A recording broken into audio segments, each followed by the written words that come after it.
সব সময় আল্লাহর কাছে এই দোয়াটা যেন আমরা করি, আল্লাহ কিয়ামতের দিন তুমি আমার হিসাব নিও না, আল্লাহ তুমি আমার বিচার বসিও না, আল্লাহ তুমি দয়া করে আমারে মাফ করে দিও। আল্লাহ যার বিচার করবেন ও জাহান্নামে যাবে, আর যার বিচার করবেন না সে জান্নাতে যাবে।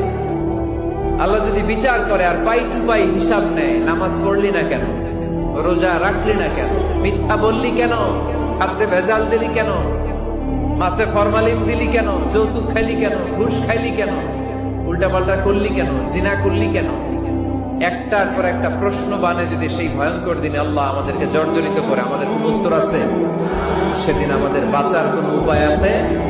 তাই আমরা সবাই আল্লাহর কাছে দোয়া করবো, আল্লাহ কোনো বিচার টিচার মানি না, কোনো বিচার করতে পারবো না, দয়া করবা।